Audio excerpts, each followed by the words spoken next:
Hey, what's going on there, Ocean? Good to be with you. My name is Luke Dooley, and it's been a little while since I've jumped on here and done one of these live conversations. But we have some exciting stuff going on around Ocean right now, and we thought it would be fun to revive this platform and revive this tool and these conversations that we've had with entrepreneurs over the course of some of our seasons here in the past.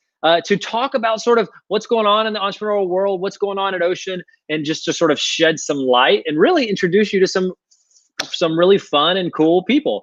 And so I'm excited to do that today because I have someone that you guys are just going to love. Many of you may already know this person, but if not, you're going to, and you're going to be obsessed with work and what she's up to support the business that she runs. Her name is Arian Armstrong, and she is going to jump in with us right now.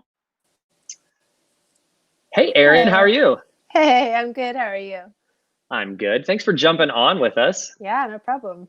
This is going to be fun. So here we are in our homes, as you do nowadays, right? Yeah. And so, if there's dogs or pets or babies or kids that crawl in behind you, it's all is grace, It's right? all That's part that's of the it. world Yep. we live in. So fun. So, man, as we thought about having some of these conversations, and I just want to kind of peel a little bit of the curtain back and explain why we're having some of these conversations. Ocean has been around for 7 years, and we've had all sorts of different things we've done for 7 years, right? And most of that has happened in the context of the greater Cincinnati area, including this really cool program we launched about 2.5, 3 years ago called Genesis. And Genesis is it's a training program for early stage entrepreneurs or entrepreneurs that are just kind of looking to kind of refine the bones and the edges of their business, or someone that just has an idea and is going, I think I have this idea. I'm not sure if it's a thing. Is it a business? Could it be? And if so, how could it be? And so it's this really cool experience. And all of this has been available mostly just or only really live in Cincinnati. And just this week, for the first time ever, Ocean has launched a digital program, something that is available to folks anywhere they are, that they can kind of consume on their own schedule. But we've kept all these really cool elements in that make our programs our programs. So we've kept in the community elements. We've kept in some live elements. We've kept in the connection to a mentor and a facilitator. We've kept in, of course, because we're Ocean and it's core to who we are, the integration of faith and biblical principles into sort of the core curriculum of learning what it means to be an entrepreneur. And so that's sort of what's going on in our world. And we said, what better way to kind of celebrate, talk about that, than to go to some of our alumni from the program and say, let's just talk. Let's get an update on your business. Let's hear how things are going and tell folks what your experience was like. And you were the first name that just came to mind because everyone in our office loves you and you're just an amazing part of the Ocean community. So thank you. It's mutual. Well, so let's do this first. Let's just hear from you. We know who you are. You're Arian. Let's hear about your business, The Good King. Tell us about it. Yeah. The Good King Paper Company is essentially a paper goods brand. We sell art prints and stationery that inspire and equip people, primarily kids, to use art for good. Wow, that sounds like a really crisp pitch that you've refined. Well, thank you. No, so paint a little more. So we got it. That's your elevator pitch. That's great. Using art for good is what I picked up on. Right. Yes. When did it start, and what was sort of the origin story here of The Good King? Yeah. So I started it based on a philosophy, which is a difficult way to start a business. Like normally it's based on a product or a service. I had a philosophy, and that philosophy is I wanted to teach kids at an early age that their role as an artist has value in the kingdom, which is grand, but like, how do you do that with a business? So I started out basically as you might call it a ministry or a project or a social enterprise, but we started out by doing these free weekly secret coloring missions where I built a website where you could nominate someone who's going through something challenging. And then every week I drew a coloring page specifically for that person. And they didn't know it was happening. It was all like surprise. And I emailed it out to all the kids who signed up to be a part of it. And they would print it, color it, like write an encouraging message, and then send me back a photo of them holding that coloring page. And every week I would get all of those photos bound into a hardbound book and mail it to that person. And so kids, that was kind of my way of finding my people, who are the people that like to color and draw and who are motivated, like inspired, want to get better at encouraging others, and by doing this like free thing. And so over the course of, in the first year, we did weekly sacred color missions. In the first year, I got 4,000 of those photos back from kids in 20 different countries. So it just kind of exploded as far as like a ministry goes, or a project. And then the process that's been challenging is turning that into a business that sells products and services, that's self-sustaining, rather than me. I was doing freelance illustration on the side to fund that. So the goal has always been to build something that is self-sustaining and doesn't require me to pull all-nighters. Yeah. So you're this incredibly talented artist that you do illustration. I know you and your husband, who's incredibly talented as well. You guys do things like video, music videos, and create motion graphics and just all these like beautiful pieces, right? You do commissions, you do all sorts of stuff. But you're saying, I can do all that. But this thing called the Good King, this seed that I feel like was put in my heart, that really, frankly, knowing you, like, it's sort of core to who I am. This belief that artists have value in the kingdom, and they have a role to play, and they need that affirmed at a young age. Like, I want to do that for a living. I want to do that as my business. And I can still do some of those other things, but I wish I could get to this place where it wasn't always funding that with these things. Could I make that itself a business? And so that's sort of where you found yourself, right? Yeah. It was, I've always, for a long time, I did freelance for like large companies, and that was great. And that actually pays you money. But I felt this, like, I want to build something that's mine, for better or worse, that I'm not limited by like a client's expectations for a project. I want to see what happens when I would get the thing that's in my heart and my mind out into the world, into a brand. What does that look like? Which is a long and expensive process, but that's where I've been. It's been also a joy. So it's been good. Yeah. So as I know a lot of creatives, they have trouble with the B word, the business word, right? Yeah. They have trouble identifying themselves, frankly, as an entrepreneur. Yeah. We deal with that all the time at Ocean, where, to the point where last year at the conference, we actually tapped you. We said, Erin, we think this is a struggle. And you were like, yes, it's a struggle. And artists and creatives, they're not always quick to say, yeah, I'm an entrepreneur, or I run a business, or like, I want to make money on this, but the reality is they are. So have you fought that struggle, and how have you sort of come to terms with some of that creative tension? Yeah, I definitely have. And it helps to hear other people. When people have similar weaknesses to you, it's kind of like looking at a mirror, and you're able to see your own weaknesses more clearly. So in preparation for the Ocean Conference, interviewing creatives and having to first tell them they're an entrepreneur and then ask them about the challenges of being an entrepreneur it was like looking at myself in a mirror. It's been a challenge, mostly because for the first 2 years of this thing, I didn't make any money. I spent money, and I gave away a lot of things for free. And it was a slow build, building a brand, building an identity, building an audience. But it was really hard for me to call it a business because I didn't make any money off of it. And then there's also, I think this is true of everyone, but especially creatives, it's hard to value your time and your work, with knowing like how much to charge, and feeling this like weird sort of creative / Christian guilt about wanting to make money or charge people things. The temptation was to give stuff away. And part of that was from a good place, but part of it was out of insecurity. Like, what if I sell it and no one wants to buy it? I'll just give it away instead. Wow. So learning to believe that what I do is worth not just downloading for free, but actually paying for, has been a process that I'm still in, if I'm honest. But yeah. Yeah. Wow. That's, I can imagine there's folks that are watching this now, or they'll watch it later when they come across it, and they're going to hear that part, and they're going to go, oh man, like, you're holding the mirror up for them, because I know that feeling, and I know so many entrepreneurs, not just creatives, but entrepreneurs period, that that insecurity, that sort of guilt was the right word, or maybe even like imposter syndrome of Yeah. like, I might be okay at this, but I don't know if I'm that good at it. Is Yeah. so real, and that's a challenge that we must overcome. And so getting from, so I want to jump into a little bit and talk about the Genesis before we. So you were doing. I want to back up a minute. You were doing secret Yeah. coloring missions, which is Yeah. fascinating. So you would find Yeah. someone going through a really tough thing. Yeah. They're sick. They're in the hospital. They had a loss in their life. They're unemployed. Who knows? Something is going on that is just they're groaning. They're aching.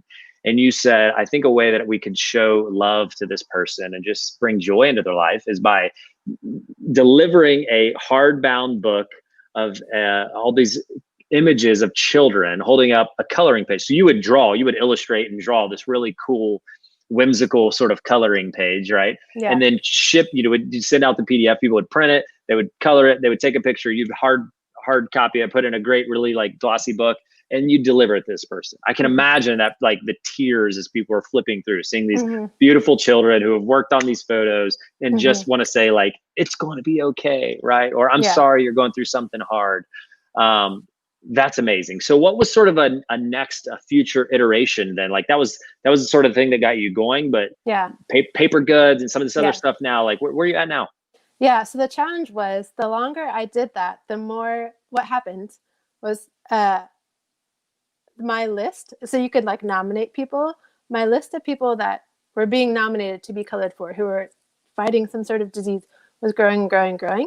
And engagement, people who are actually coloring, was shrinking, because people saw, I got tagged, and like every time someone got diagnosed with cancer, like someone tagged me to like, oh, my friend Arian, she can get people to color, or this person I found on the internet. And so people were sort of outsourcing their using art for good to me, in a way that like we were not getting. It's sad because it's true, but we weren't getting to people on the list fast enough. Like people were passing away, that kind of thing. And I realized like, okay, this started out as really good, but now people are outsourcing what I want, the thing that I want them to do, which is use their gift or talent for good. People see me as like, oh, I can get Arian to do that. And so shifting away from like, I will do this thing for you as a service, to like, how do I inspire people to do whatever they do for good, which kind of led to paper goods, like the art prints and the paper goods that I'm working on right now. Either that message is in there, or stationery, if you think of it, is for that. It's using art for good, like whether it's a thank you card or a sympathy card or whatever. It's like you using a tangible piece of art to encourage or inspire someone else. So I kind of shifted away from like a service that I was providing to like, hey, I will equip you to inspire and encourage the people in your life who are going through something challenging. That's good. So at some point in this journey, you had this like, you had this big pivot, and then you had like this series of bold steps, right? That were probably unnatural for you to take. Like you entered a pitch contest at the Ocean Conference and like put yourself out there to stand live on stage and pitch your, and I'm sure that was uncomfortable for you in that season. And then you took this big bold step and you were like, so how do you get from like that to saying like, I think I'm going to enroll in this course. It's called Genesis. It's an 8-week program. It's designed to help me think about really, practical things about my business, right? Things like, how do I, a business strategy and a marketing plan? How do I understand who my customer is? How do I develop cost and pricing structures? How do I understand sales projections for the year ahead and create a financial runway? Like this was not the space your head was necessarily in, but you saw something going on in your life and in the business, and you just said, I think I have to seize this. Talk a little bit about that. Yeah, I actually launched the Paper Good brand at the National Stationery Show, which is like the largest wholesale show you can go to. I had to take out 2 business credit cards to get there. It was like $10,000 endeavor. I did that. It was bold. I normally play small. It was me playing big. I learned a ton. After that, I was like, I should probably like, I don't know, take a class on business. Like that was good. That was bold. But I can't keep paying $10,000 to learn important things about business. So Genesis was just a really good, even though I've technically been an entrepreneur for several years, like selling art prints and stuff like that, there were just foundational things that I knew I need to go back and like learn more deeply. And then there was also weak spots. Like, I'm an artist. Spreadsheets are not my thing. Planning's not my thing. Numbers are not like my thing. I want to do what I feel. And that's a good way of doing some things, but it's not a good way of doing business. And so I also knew Genesis would speak to my weaknesses in a way that I wasn't going to address on my own. Yeah.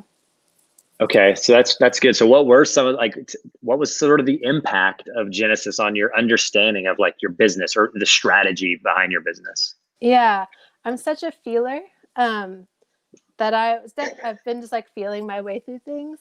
And so Genesis is really good at getting me out of like my feeling brain and into like my numbers and strategy brain, and just to like make a plan and stick to it. And putting numbers in spreadsheets and saying like, oh, yeah, actually this thing is not viable, but this thing is. So it's a really good way of one, getting out of my creative feeler brain into my like logical planning, strategic numbers brain. And then it was just the ability and the camaraderie, because you have people in the class with you who believe in you and are supporting you and cheering you on. So good. Just the entrepreneurial creative community in general is such a gift for that. Encouraging you, cheering you on when you can't believe in yourself. They believe in you. Good. Yeah. Yeah. So you went through Genesis when it was, for us, when it was still a live program in Cincinnati. And now obviously it's this digital program that we've just launched. It's available anywhere. But like I mentioned earlier, we kept the bones of the program in place. We kept this community opportunity. So can you just tell us a little bit about like, so what was it like? Like, so for you guys, you would come to a sort of a venue, a classroom. There's 10 of you or however many were in your cohort. So you had this cohort. You would come to a classroom once a week. Calling it a classroom makes it sound so lame. It was a great space that you would gather in, right? Yeah. So you would gather in an amazing space. For you guys, it was actually a really cool business here in Cincinnati that we love called the Living Room. You'd gather there, and you would have kind of like 3-4 hours of instruction, group interaction, and all this stuff. So on the digital program we've just launched, all that content is still there, but now we've sort of created this hybrid model where you'll interact with that content. The big term in the world right now because of COVID is asynchronously. So you'll absorb content on your own throughout the week. You'll watch videos. You'll read the content. You'll do worksheets and exercises that are all really guided for you. And then you show up to this live virtual workshop with your cohort mates who have done that same asynchronous work on their own, and your facilitator. And now you sort of have 90 minutes together in this context. So that live virtual workshop is sort of a version of what you experienced in the live session. So yeah, talk a little bit about like just the people and the facilitator, and like what was sort of the benefits of that?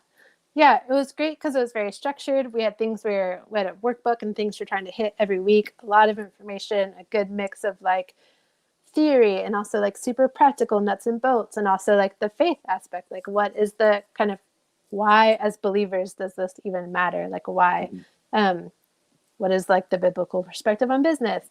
So we had all these like kind of vision plus nuts and bolts plus faith things we're learning every week from our instructors, but also you have people in your group to like bounce things off of. It's that whole thing of like seeing the weaknesses in others reflected back to you. It's challenging, and you're like, it makes you want to overcome them as well, and it makes you want to fight for those people more. So it's a really great mix of just information, like a fire hose of information, but also a community and to process that in. And then an instructor to just ask questions to when you literally don't understand what they're saying, or it's just so far out of your normal way of thinking that you need them to say it like 3 more times in 3 different ways. Yeah, that's great. Thank you for sharing that. What was there? We're kind of wrapping up here. I'm curious. Was there any like totally like unexpected benefit, like something that you were just like, I was not expecting this to learn this, for this to become revealed, or to stumble on this insight in the course of this? I thought the one thing that I knew going into it was my target audience. And as part of our like first thing we did not every morning, every week was kind of interview. Our homework every week included interviewing people like in our target audience. And I thought I had in mind exactly who that was because I'd been doing these secret colored missions for several years. Like I knew the moms that I interacted with. And I was surprised, like it shifted over the course of the however many weeks it was, 8, 10, I don't know. COVID happened. So what day is it? I have no idea. Right. It shifted to like, because I sell products now, I'm looking for moms who like want to instill these values in their kids, but also want to spend money on a product that they love. I remember when at the end of the class, we had to say one of the main things that we were taking away from the class. And I said, I'm taking away with me the belief that my work is worth paying for. And we were all on Zoom. And one guy in the class had been kind of my cheerleader the whole time. On me, it was like, yeah. So I thought I knew who my target audience was going in. And that was surprising to me that like she shifted. You kind of draw this model of like exactly who he or she is. And I thought I knew who she was. And by the time I got out, I was like, she's not who I thought she was. She's a little bit different. And she feels good about spending money on products and brands that she loves. And she loves how they're made and she loves who makes them. And that was a shift I had to make. Yeah. That's awesome. I'm selling to her. That's critical clarity, right? Yeah. Because you know, you can stumble into a whole lot more $10,000 learnings, right? Yeah. Learning. I know I started to say that was because that was yes. When you did that thing, that was you launching your business. But the point is, you could keep spending money, and if you are spending it in a vein towards a consumer that actually it's like a little bit off, right? And that's not how they want to be communicated to, or you're communicating to them, and you should be communicating over here. Man, and so getting that clarity is so key. So here's what I want to do. I want to make sure that people know where to find you. Okay. And so I think we're going to splash up some things. So follow along at The Good King, right? Here we go. Tell us about, anything you want to show us here. Yeah. The Good King Paper Company. So I'm on Instagram. My website is followthegoodking.com or thegoodkingpaperco.com, either one. I love Instagram because it's so visual. So it's a good place to interact with me there. Yeah. So followthegoodking.com. Also follow her on Instagram. And then last parting shot, right? So just a quick one.